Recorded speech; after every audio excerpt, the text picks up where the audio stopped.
நம்ம குலதெய்வம் எப்படி இருக்குன்னு பார்த்துக்கணும், இஷ்ட தெய்வம். அதுக்கப்புறம் 9ஆம் இடத்துல தான் உங்களுடைய உபாசனா தெய்வத்தை பற்றி சொல்லலாம் இல்லையா? அப்போ நீங்கள் குழந்தை வடிவுள்ள தெய்வங்கள், இப்போ உதாரணத்திற்கு உங்களை முருகன் பிடிக்கும் அப்படின்னா பால முருகனாக எடுத்துக்கலாம்.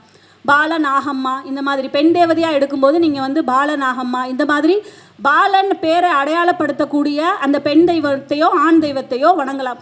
அடுத்ததாக பார்க்கும்போது தனுசு ராசிக்காரங்க. அப்போ தனுசு ராசி அப்படின்னு சொல்லும்போது இவங்களும் என்னென்ன ஸ்ட்ரைட் ஃபார்வர்டு சரியான ஒரு எப்பயுமே தனுசு ராசி வந்து நம்ம மகாபாரதத்தில் யாரை குறிக்கும் அப்படின்னா அர்ஜுனனை குறிக்கும். அப்போ அர்ஜுனனுக்கு இறைவனே வந்து என்ன பண்ணார், சாரதியாக நின்னார். அப்போ அந்த அர்ஜுனனுக்கு கிடைச்ச சாரதி மாதிரி எல்லா தனுசு ராசிகளுக்கும் கிடைக்குமா? கண்டிப்பாக கிடைக்காது. அப்போ வாழ்க்கையில் முதல்ல நீங்கள் வந்து தனுசு ராசியை பொறுத்தளவு என்னென்னா ட்ரிகர், அந்த அம்பு போய் எங்கே நிற்குதோ அப்படி தான் நிற்கும். அப்போ அந்த எயிரவன் சரியாக இருக்கணும்ல. ஏன்னா இந்த முதல் முறையாக நமது கருத்தரங்கத்திற்கு வந்திருக்கும் மதிப்பிற்குரிய சகோதரி திருமதி மீனாட்சி பரமகுரி மேடம் அவர்களை 12 ராசிக்காரர்கள் வழிபட வேண்டிய தெய்வங்களும் பரிகாரங்களும் என்ற சிறப்பு வாய்ந்த தலைப்பில் பேச வருமாறு அன்போடு அழைக்கின்றேன். மேடம் வாங்க மேடம். எல்லோரும் கைத்தட்டி உற்சாகத்துடன் வரவேற்குமாறு கேட்டுக்கொள்கிறோம். அனைவருக்கும் இனிய மதிய வணக்கம். ஸ்ரீ யோக வாராகி சக்தி பீடம் எஸ்கே ஜோதிட வித்யாலயாவோட 23வது மாதாந்திர கருத்தரங்கம்.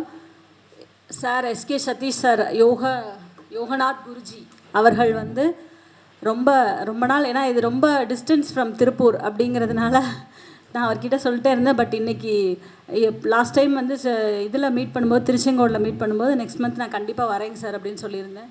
ஸோ அதனால் ஒரு சிறப்பான ஒரு ஆப்பர்ச்சுனிட்டி ஏற்படுத்தி தந்த யோகநாத் குருஜி ஐயா அவர்களுக்கு என் சிரம் தாழ்ந்த வணக்கங்கள். இங்கு அமர்ந்திருக்கிற ஜோதிட சொந்தங்களுக்கும் எனது வணக்கங்கள்.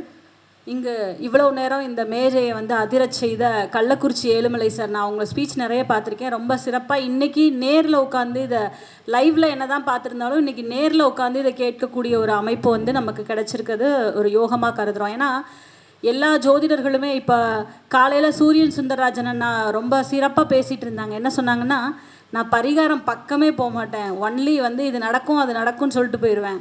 எல்லாருமே இருக்கோம், நம்ம எல்லாருமே வந்து. ஆனால் நம்மக்கிட்ட வர்ற மக்கள் வந்து என்ன கேட்குறாங்கன்னா, தீர்வு கேட்குறாங்க.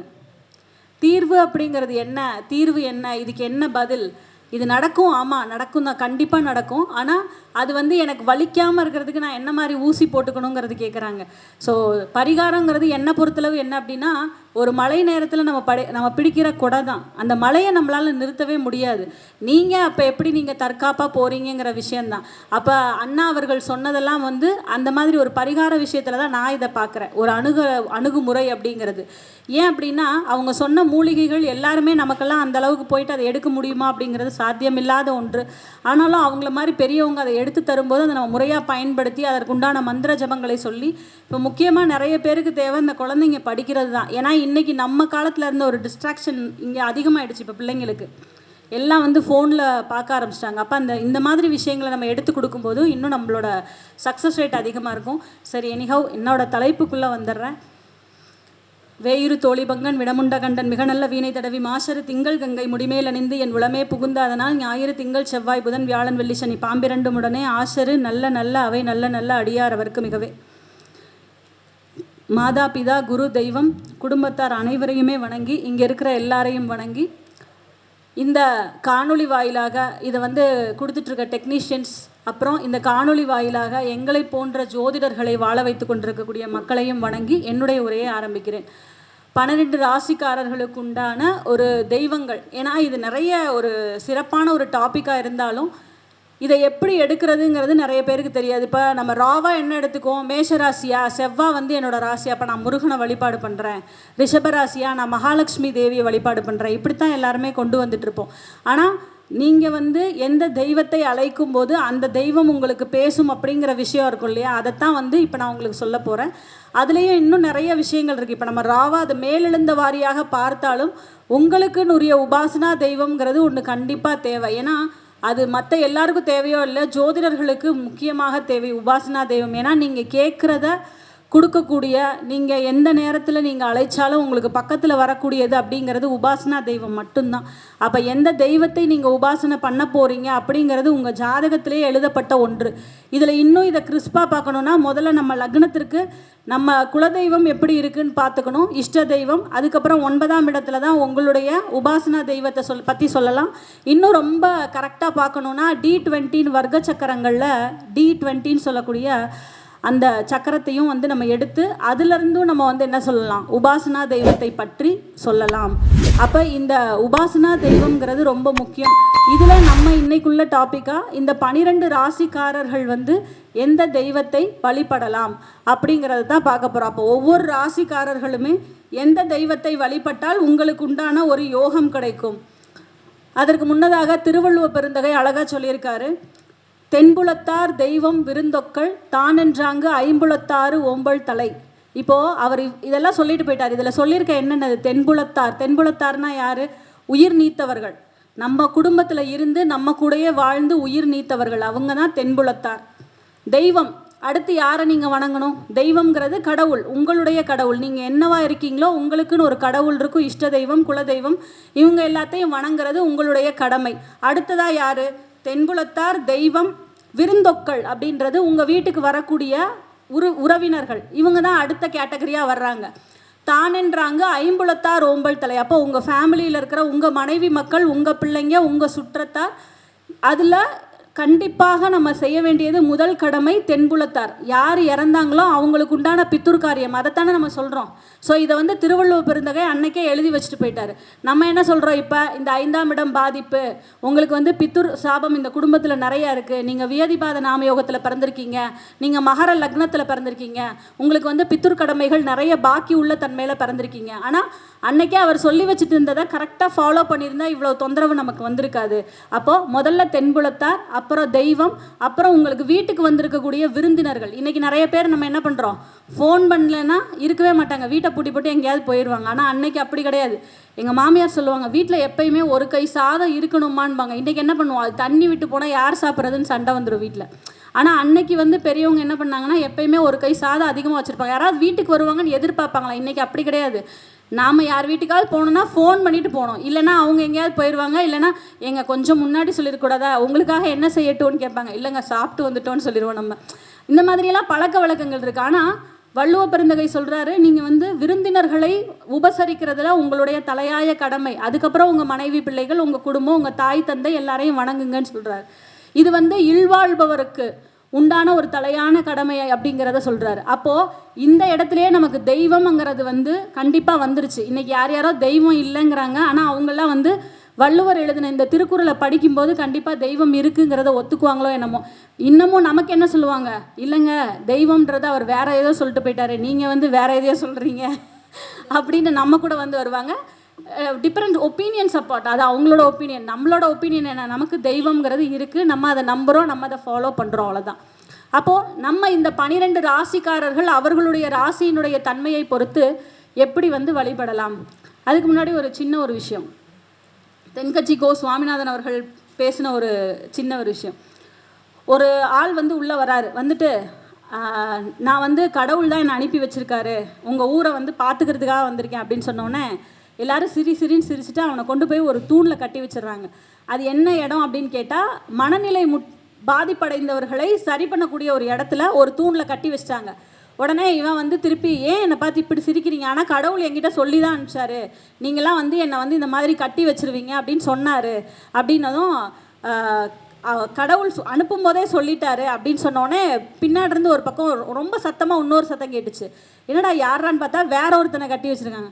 அவன் யாருப்பா அப்படின்னு, நீ யாருப்பா அப்படின்னா, நான் தான்டா கடவுள், உன்னை நான் அனுப்பவே இல்லை அப்படிங்கிறார் அந்த ஆள்.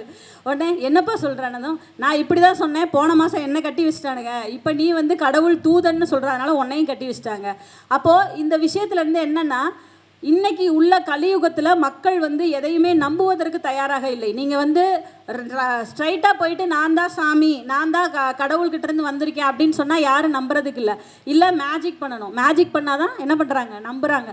அதே நேரத்தில் ஒரு ஞானிக்கிட்ட ஒருத்தன் போய் கேட்குறான், சாமி கடவுள் எங்கே இருக்கார், ஒரே சப்புன்னு ஒரே அடி அவர் அடிக்கிறாரு. உடனே அவன் ஓடியே போயிட்டான், அரைஞ்ச அறையில் தாங்க முடியாமல் ஓடியே போயிட்டான். பக்கத்தில் இருந்தவர் கேட்டாரான், என்ன சாமி அவனை அப்படி அடிச்சு போட்டீங்க, கடவுள் எங்கே இருக்காருன்னா காட்டுறது தானே உங்கள் வேலை, நீங்கள் ஒரு ஞானியாச்சு, நீங்கள் தானே சொல்லணும், நீங்கள் என்ன இப்படி அவனை அடிச்சு போட்டீங்க அப்படின்னு கேட்கும்போது, அட அவனுக்கு ஏதோ ஆகி போச்சப்பா, அவனையே அவன் தேடிக்கிட்டு இருக்கான். அப்போ ஞானியினுடைய நிலை என்ன? அதனால தான் கந்தபுரம் இதில் வந்து அழகான ஒரு கந்தகுரு கவசத்தில் வரும், தன்னை தானறிந்து தன்மயமாகிடவே ஸ்கந்தகிரி குருநாதா தந்திடுவீர் ஞானமுமே. அப்போ ஞானம் உள்ளவர்களுக்கு தனக்குள்ளதான் இறைவன் இருக்கிறாருங்கிறது உணர்றாங்க. அப்போ நம்ம எல்லாம் என்ன பண்ணிட்டு இருக்கோம், வெளியில் தேடிட்டு இருக்கோம். நிச்சயமாக வெளியில் தேடி அந்த கடவுளிடம் அடைந்து அடைந்து கடவுள் கடவுள்னு அப்போ தான் நம்மளும் என்ன பண்ண முடியும், உள்ளே இருக்கக்கூடிய கடவுளை தெரிய முடியுங்கிறது தான் இந்த ஞானி சொல்லக்கூடிய ஒரு சாராம்சம். அப்போ இன்னைக்கு நம்ம வந்து இந்த விஷயத்தை வச்சு நமக்கு எப்படி உள்ள தெய்வங்களை நம்ம உபாசனா பண்ணும்போது நமக்கு சிறப்பாக இருக்கும் அப்படிங்கிறத தெரிஞ்சுக்கலாம். உதாரணமாக மேஷராசிக்காரர்கள் செவ்வாயை வந்து நீங்கள் ஒரு ஆட்சி அதிபதியாக கொண்டிருக்கக்கூடியவர்கள் வந்து என்ன பண்ணலாம், உங்களுடைய 9ஆம் இடம் அப்படிங்கிறது தனுர் ராசியாக வருது. இந்த தனுர் ராசியினுடைய அதிபதி யார்? குரு. அப்போ பொதுவாக அந்த ராசியை வந்து நீங்கள் அந்த ராசியை எடுத்து நீங்கள் உபாசனா பண்ணலாம். அப்படிங்கும்போது குரு அப்படின்னாலே அவரை வந்து என்னன்னு சொல்கிறோம், ஒரு குரு அப்படின்னும் போது ஒரு டீச்சிங் கெப்பாசிட்டி, ஒரு குருநாதர், இல்லைனா ஒரு என்ன சொல்கிறோம், அவரை வந்து ஒரு குரு தட்சிணாமூர்த்தி, இந்த மாதிரியான விஷயங்களை சொல்கிறோம். இதே அந்த குருவை எடுத்து வேற என்ன சொல்லலாம் அப்படின்னா பால தெய்வங்கள், அதாவது குழந்தை, குருனா குழந்தைக்கும்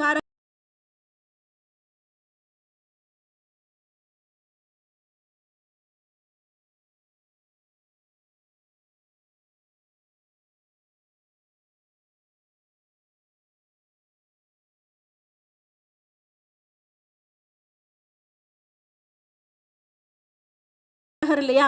அப்போ நீங்கள் குழந்தை வடிவிலுள்ள தெய்வங்கள், இப்போ உதாரணத்திற்கு உங்களை முருகன் பிடிக்கும் அப்படின்னா பால முருகனாக எடுத்துக்கலாம். பால நாகம்மா இந்த மாதிரி பெண் தேவதையாக எடுக்கும்போது நீங்கள் வந்து பால நாகம்மா இந்த மாதிரி பாலன் பேரை அடையாளப்படுத்தக்கூடிய அந்த பெண் தெய்வத்தையோ ஆண் தெய்வத்தையோ வணங்கலாம். என்னை பொறுத்தளவு நான் எப்பயுமே என்ன சொல்லுவேன்னா, ஆண்கள் பெண் தெய்வத்தை வணங்கும்போது பெண்கள் ஆண் தெய்வத்தை வணங்கும்போது நிச்சயமாக சமநிலை கிடைக்கும். உங்களுக்கு உங்ககிட்ட இல்லாத ஒரு விஷயம் அந்த தெய்வத்தினம் போய் நிற்கும் போது உங்களுக்கு சமநிலை கிடைக்கும். இன்னும் இதை கிறிஸ்பாக எடுக்கணும் அப்படின்னா உங்கள் ஜாதகத்தில் நீங்கள் இப்போ மேஷ ராசியாக இருக்கீங்க, உங்கள் ராசிக்கு 9ஆம் அதிபதியான குரு பகவான் உங்கள் ஜாதகத்தில் எந்த இடத்துல இருக்காருன்னு பாருங்கள். அது ஆண் ராசியா பெண் ராசியாங்கிறத பொறுத்து ஆண் தெய்வமா பெண் தெய்வமாங்கிறத முடிவு பண்ணிக்கோங்க. இன்னும் அந்த ராசி தத்துவத்தையும் சேர்த்துக்கோங்க. உதாரணத்திற்கு மேஷ ராசி இருக்கும்போது கொஞ்சம் மேடான இடத்துல அந்த கோயில் இருக்கணும் அப்படிங்கிறத ஒரு முடிவு பண்ணிக்கோங்க. மீன ராசியாக இருக்கும்போது ஒரு தண்ணீர் நிறைந்த இடங்கள்ல அந்த கோயில் இருக்கும்போது அந்த இடத்துக்கு போனீங்கன்னா உங்களுக்கு ரொம்ப திருப்தியாக இருக்கும். அதே மாதிரி இந்த மேஷ ராசிங்கிறது என்னது, ஒரு சரராசி. இவங்களுக்கு வந்து பார்த்தீங்கன்னா பக்கத்தில் இருக்க கோயில் கொடுத்தீங்கன்னா போயிட்டு வந்தால் ஒரு திருப்தி இருக்காது. இவங்க தூரமாக போய் சாமி கும்பிட்றதையும் தூரத்தில் இருக்க கோயிலுக்கு போகிறத ரொம்ப விரும்புவாங்க. இப்போ இந்த மேஷராசிக்காரர்கள் திருவண்ணாமலை கிரிவலம் போகிறத வந்து ரொம்ப பெருமையாக நினச்சிக்குவாங்க. அங்கே போயிட்டு வந்தால் எனக்கு ரொம்ப நல்லது நடக்குதுன்னுவாங்க. ஏன், அந்த ராசி சரராசி ஓடிக்கிட்டே இருக்கணும். அப்போ அவங்க இந்த மாதிரி இடங்களுக்கு போயிட்டு தூரமாக போய் சாமி கும்பிட்டு வரும்போது அவங்க மனம் அங்கே லயப்படுகிறது. இது ஒரு எடுத்துக்காட்டு தான். அப்போது மேஷராசிக்காரர்கள் தன்னுடைய 9ஆம் இடமான அந்த தனுர் ராசியை எடுத்து அந்த தெய்வத்தை நீங்கள் ஃபிக்ஸ் பண்ணிக்கலாம்.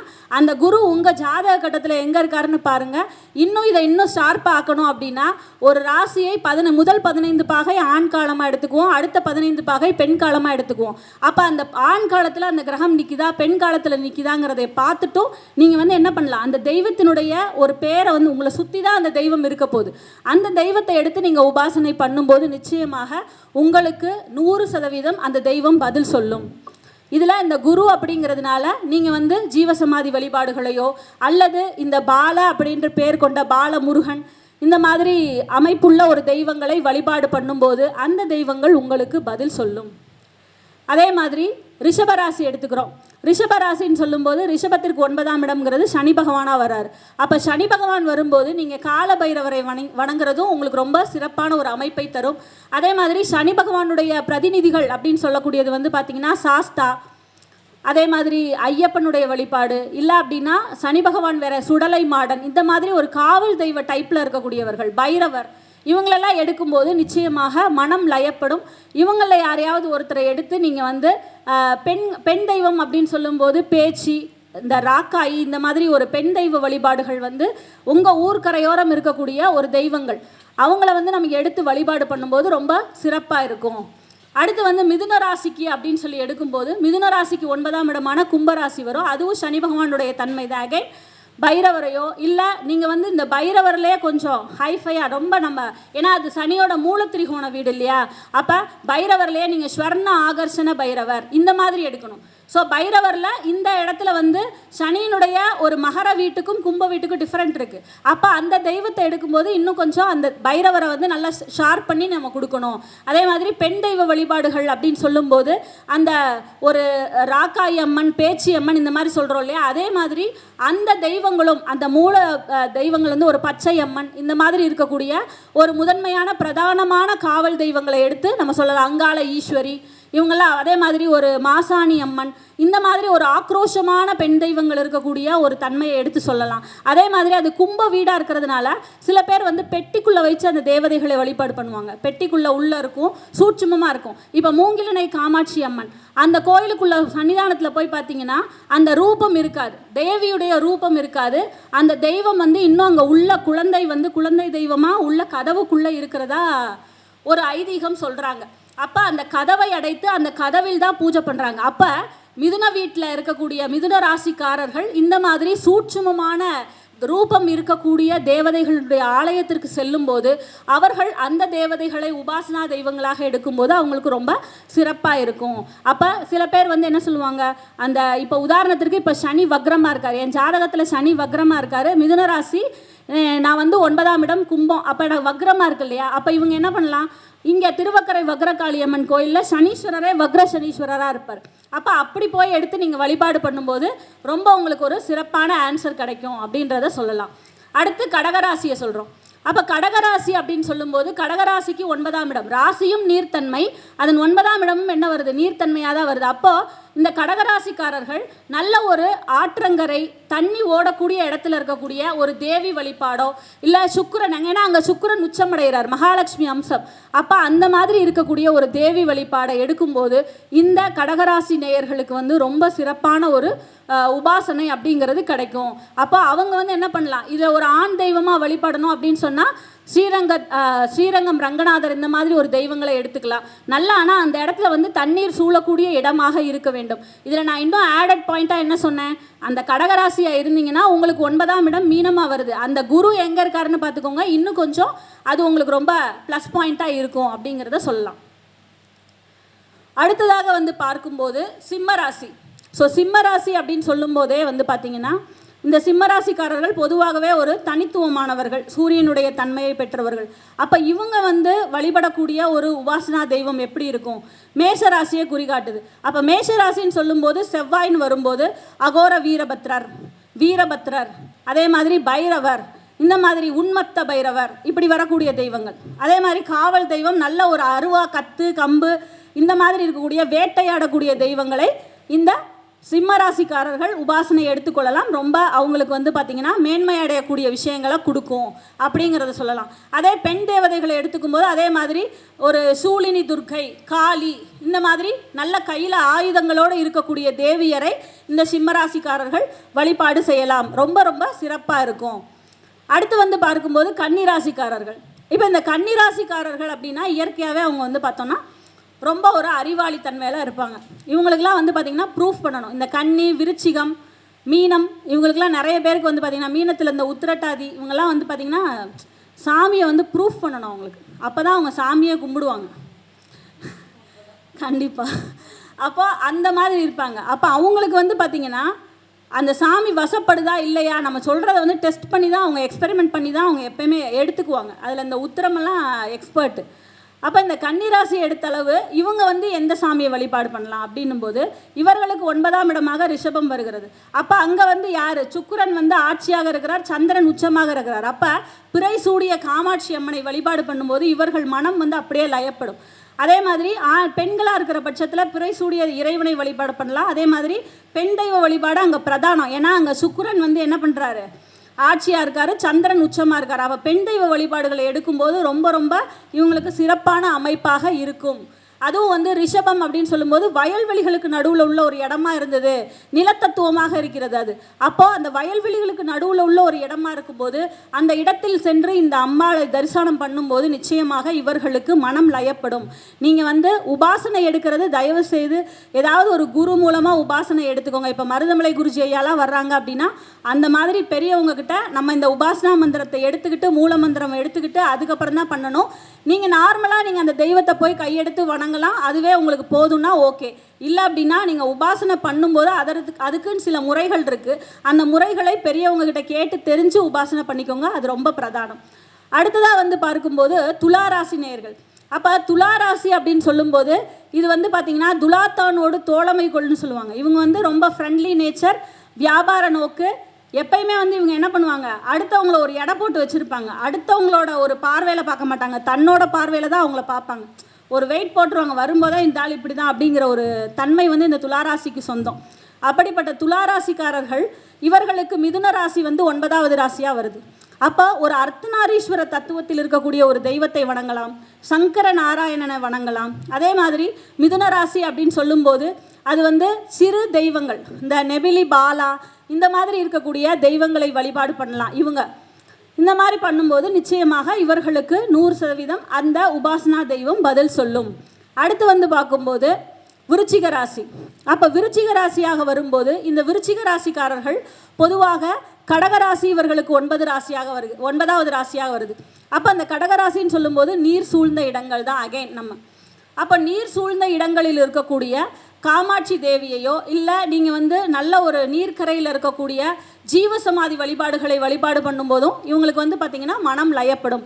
ஏன் இந்த ஜீவசமாதி இங்கே கொடுக்குறோம் அப்படின்னா இந்த விருச்சிக ராசி அந்த தத்துவம் பாருங்கள். விருச்சிக ராசி வந்து காலபுருஷனுடைய 8ஆம் இடம், மறைவிடம், சூட்சும பொருள். அந்த இடம் இருக்கிறதுனால இவங்களுக்கு இந்த மாதிரி சூட்சுமமான விஷயங்களை எடுக்கும்போது தான் நிறைய தேடுதல் இருக்கும் அதிகமாக. அதனால் இவர்கள் ஜீவசமாதி வழிபாடுகளை மேற்கொள்ளும் போதும் இவர்களுக்கு நல்ல சிறப்பாக இருக்கும். அதே மாதிரி கடகராசி தத்துவம் அங்கே சந்திர அம்சங்கிறதுனால நம்ம காமாட்சி தேவியை இங்கே வந்து இவங்களை வணங்க சொல்கிறோம். அடுத்ததாக பார்க்கும்போது தனுசு ராசிக்காரங்க. அப்போ தனுசு ராசி அப்படின்னு சொல்லும்போது இவங்களும் என்னென்ன ஸ்ட்ரைட் ஃபார்வர்டு, சரியான ஒரு எப்பயுமே தனுசு ராசி வந்து நம்ம மகாபாரதத்தில் யாரை குறிக்கும் அப்படின்னா அர்ஜுனனை குறிக்கும். அப்போ அர்ஜுனனுக்கு இறைவனே வந்து என்ன பண்ணார், சாரதியாக நின்னார். அப்போ அந்த அர்ஜுனனுக்கு கிடைச்ச சாரதி மாதிரி எல்லா தனுசு ராசிகளுக்கும் கிடைக்குமா? கண்டிப்பாக கிடைக்காது. அப்போ வாழ்க்கையில் முதல்ல நீங்கள் வந்து தனுசு ராசியை பொறுத்தளவு என்னென்னா ட்ரிகர், அந்த அம்பு போய் எங்கே நிற்கிதோ அப்படி தான் நிற்கும். அப்போ அந்த எயிரவன் சரியாக இருக்கணும்ல, ஏன்னா இந்த அம்பு என்ன பண்ணும், நோக்கம் இல்லாமல் எங்கேயாவது போயிடுச்சுன்னா மாட்டிக்கும். அப்போ எயிரவன் சரியாக இருக்கணும்னா இவங்க எப்பயுமே ஒரு நல்ல ஒரு குருவை தேர்ந்தெடுக்கணும் இந்த தனுசு ராசிக்காரர்கள். இவர்களுக்கு 9ஆம் இடமாக எந்த வீடு வருது அப்படின்னு பார்க்கும்போது சிம்ம வீடு வருது. அப்போ இவங்களுக்கு அருணாச்சலம் ரொம்ப நல்லாயிருக்கும். அருணாச்சலம்னு சொல்லக்கூடிய திருவண்ணாமலை ரொம்ப நல்லாயிருக்கும். நல்ல மலை மேலே இருக்கக்கூடிய ஒரு சிவ வழிபாடை எடுத்துக்கும் போது ரொம்ப சிறப்பாக இருப்பாங்க. அதே மாதிரி மலை மேலே இருக்கக்கூடிய அங்காள ஈஸ்வரி போன்ற தேவிகளை வழிபாடு பண்ணும்போதும், அதே மாதிரி ஆண்டாள், மீனாட்சி இந்த மாதிரி பெண் தெய்வங்களை வழிபாடு பண்ணுறது, உபாசனா பண்ணுறதும் இவங்களுக்கு வந்து ரொம்ப சிறப்பாக இருக்கும். அடுத்து சொல்லும்போது வந்து பார்த்தோன்னா மகர ராசி. அப்போ இந்த மகர ராசி வந்து பார்த்திங்கன்னா பொதுவாக தொழிலை தான் ரொம்ப மதிப்பாங்க. ஏன்னா அந்த ராசியில் பிறந்தவங்களே எப்போ பார்த்தாலும் வேலைன்னு ஓடிட்டு இருப்பாங்க, இல்லை தொழிலில் இருந்தால் தொழில் ரொம்ப இம்பார்ட்டண்ட்டாக இருப்பாங்க. அப்போ இவங்க வந்து யாரை வழிபாடு பண்ணலாம் அப்படின்னு பார்த்தா இவங்களுக்கு 9ஆம் இடம் கன்னியாக வருகிறது. அப்போ இவங்க வந்து கன்னி தெய்வங்கள்னு சொல்லக்கூடிய அமைப்பை வந்து எடுத்துக்கணும்.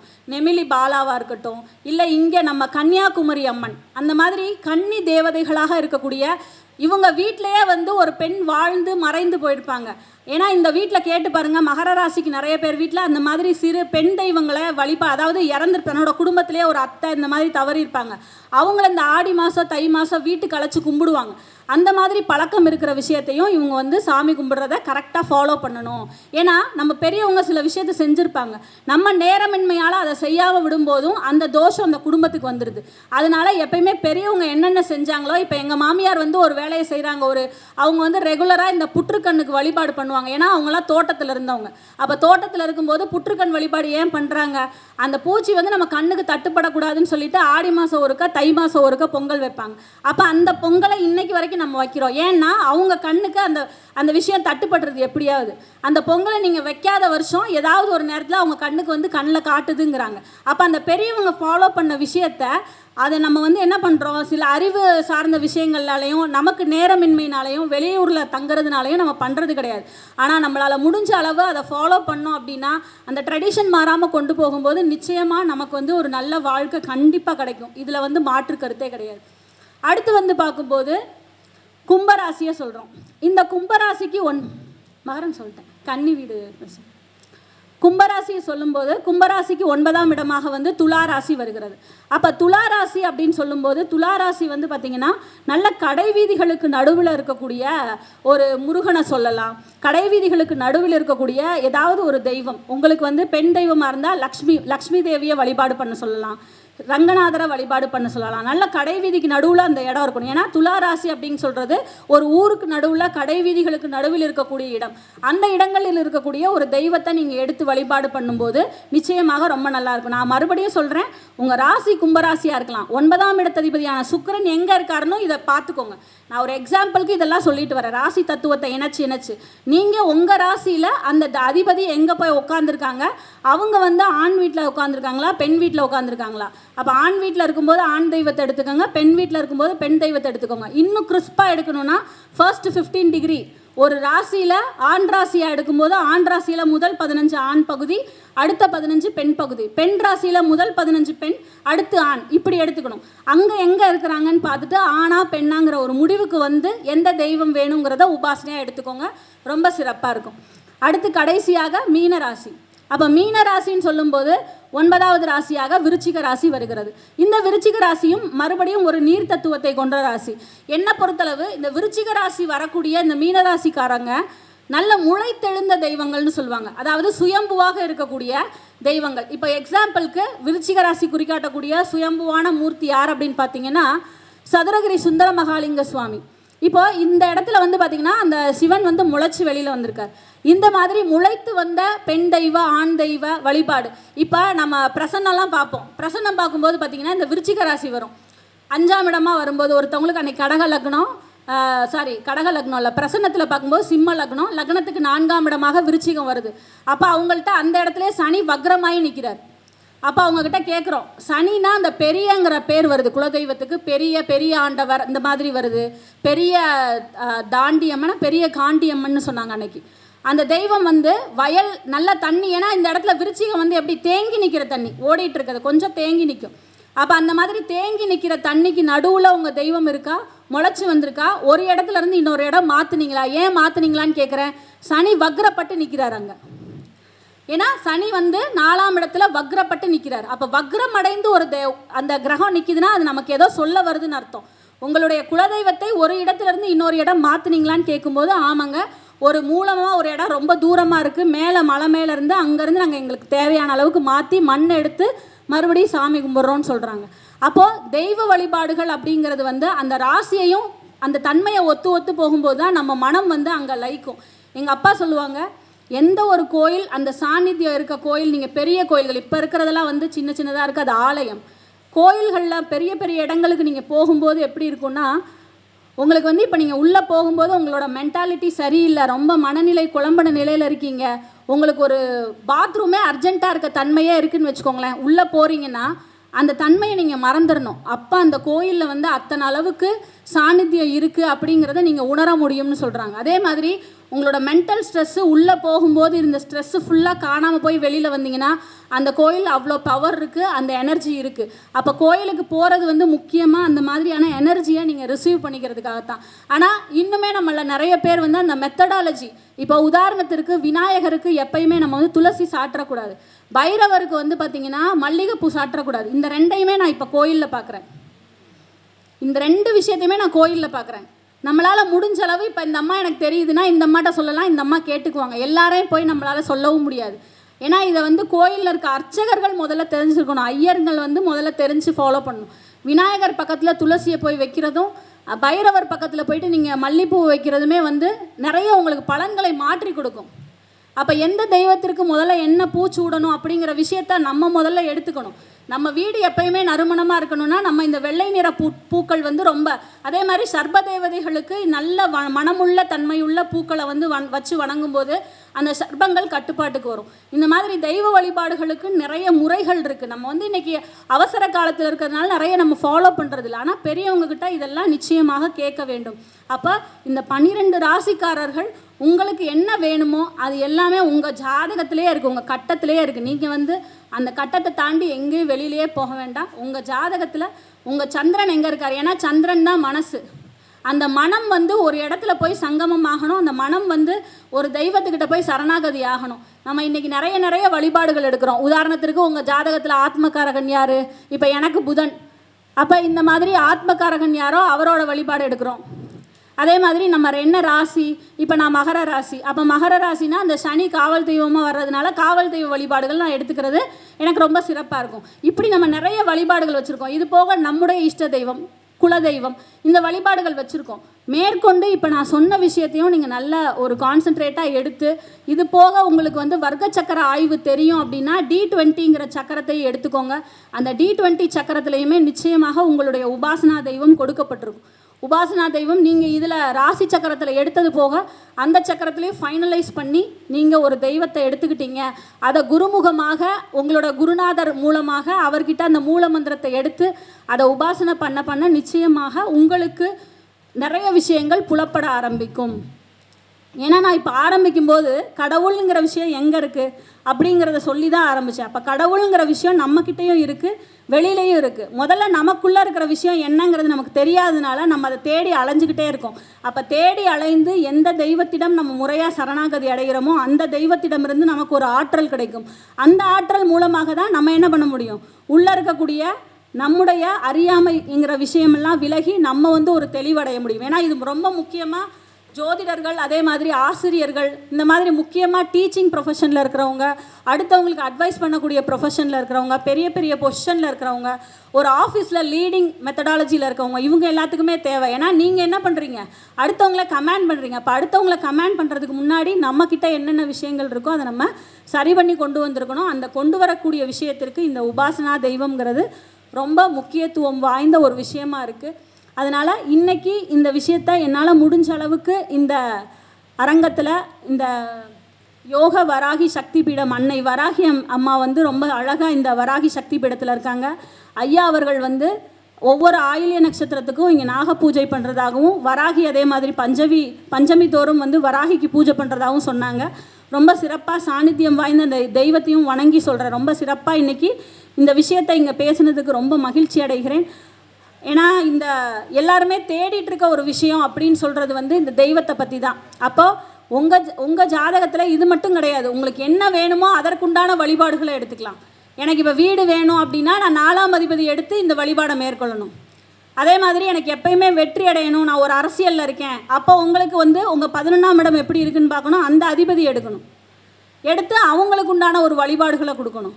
என் குழந்தை நல்லா படிக்கணும், எனக்கு வந்து நான் இப்போ மேல் படிப்பு படிச்சுட்டு இருக்கிறேன், எனக்கு மண்டையிலே படிப்பு நிற்க மாட்டேங்குது, நான் ஜோதிடம் படிக்கிறேன், என்னால் தொழிலாக செய்ய முடியல, இந்த மாதிரி உங்களுக்கு என்ன கேள்வி இருக்கோ அதை உங்கள் ஜாதகத்தில் எந்த கிரகம் ரெப்ரசன்ட் பண்ணுது, அந்த கிரகம் எப்படி இருக்குது, அதை எப்படி சரி பண்ணணும், எந்த தெய்வத்தை. ஏன்னா நம்ம எல்லாம் என்ன பண்ணுறோன்னா, இப்போ அண்ணா சொன்ன மாதிரி ராகு கேதுக்குள்ளே எல்லா கிரகமும் மாட்டிக்கிச்சு, போய் வழிபாடு பண்ணு, கண்டிப்பாக பண்ணால் கேட்கும். ஆனால் எந்த நேரத்தில் பண்ணணும், எப்போ பண்ணணும் அப்படிங்கிற விஷயம் இருக்குது. ஏன்னா எதுவுமே வந்து இடம் பொருள் ஏவல் அப்படிங்கிற விஷயம் முக்கியமாக ஜோதிடர்களுக்கு தேவை. அப்போ நீங்கள் எந்த நேரத்தில் போய் பண்ணுறீங்க அப்படிங்கிறது தான் முக்கியம். இப்போ நான் சொன்ன மாதிரி தான், இப்போ நீங்கள் துளாராசி அப்படிங்கிறது உங்களுக்கு 9ஆம் இடமாக வந்திருக்கு அப்படின்னா நீங்கள் அந்த மாதத்தை கணக்கில் எடுத்துப்போங்க.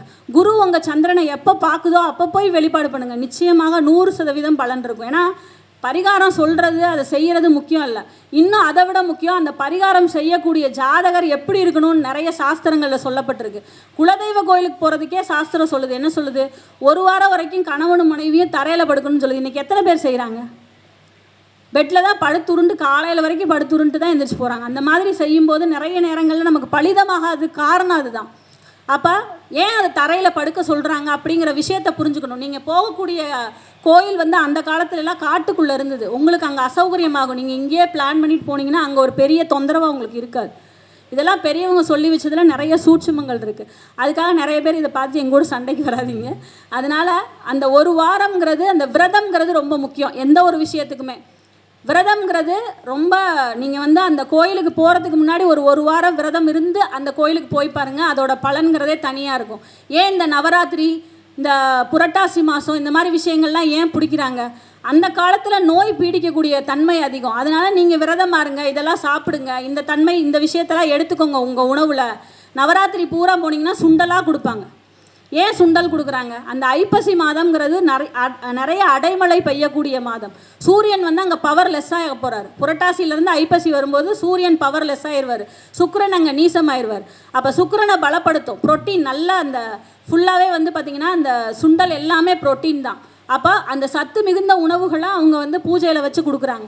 அப்போ இதை பூரா நீங்கள் சிந்திச்சுட்டே வரும்போது நிச்சயமாக இந்த வழிபாடுகள்லாம் எதுக்கு வச்சுருக்காங்க, நம்ம எந்த தெய்வத்தை வழிபாடு பண்ணணும் அப்படிங்கிற விஷயம் தெரியும். ரொம்ப சிறப்பாக இந்த 12 ராசிகளுக்கும் உண்டான ஒரு தெய்வத்தை பற்றிய இந்த உரையாற்றுவதற்கு வாய்ப்பளித்த திரு சதீஷ் ஐயா அவர்களுக்கு நன்றி பாராட்டி, இவ்வளோ நேரம் பொறுமையாக கேட்டுட்டு இருந்த உங்களுக்கும், இந்த வீடியோ வழியாக இதை பார்த்துட்டு இருந்த எல்லாருக்கும் நன்றி பாராட்டி விடைபெறுகிறேன். நான் மீனாட்சி பரமகுரு. என்னோடய மொபைல் நம்பர் 9943927722 9943927722. வாழ்க வளமுடன். மிக அற்புதமான முறையில் தங்களுடைய சிறப்பான ஜோதிட ஞானத்தை பதிவு செய்த மீனாட்சி பரமகுரு மேடம் அவர்களுக்கு ஜெயலலிதா மேடம் அவர்கள் மரியாதை செய்வார்கள். மேடம் வாங்க.